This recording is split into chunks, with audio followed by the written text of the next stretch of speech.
Mensen, we moeten nog even terugbieten en dan ga ik het door het waar van morgen, orenmoon en ik uiteindelijk nog van sneeuw en van een pad snijden. Maar staan gewoon, en dat is ook wichtig voor de boeren, krijgen we takkenweken een wat stabielere periode met een aantal dagen droog waar onder een hege drukgebied. Maar nou jong en vannacht, ja dan ruint het betiden en het kan flink ruinen, wel eens 10 en 15 mm. In het noordelijke pad van de provincie op de Eiland misschien wel 15 en 20 mm. Een wierte boel. En vannacht zijn 14 of 15 graden. En ik een huddewind krijgt seizoen zon in de kustgebieden en boven de marden. En die komt dan uit west tot zuidwest. Dus een waarschuwing voor de watersporter en een waarschuwing voor windstichten. Morgen.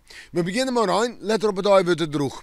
En we hebben toen temperaturen om bij de 19 graden heen. Ja, dat is toch wel een opstap. En dan merk je dat het al wat zoeler wordt. Maar we hebben eerst nog een krachtige wind. Krijgt 4 van 6. En die komt dan uit west tot zuidwest waai. En let op het dag in de rin van de middag en morgen valt de wind heel vlug voort. We gaan vooruitzien. We zullen vooruitzien. Nou, dan komen we allereerst de vrijtzin. Met een matige en vrij krachtige wind. Prachtig waar voor de zielers. En met een meest droge dag of het zo wat lichter aanwijzen met hem. En misschien ik nog wel wat zinnen in het waardgebied.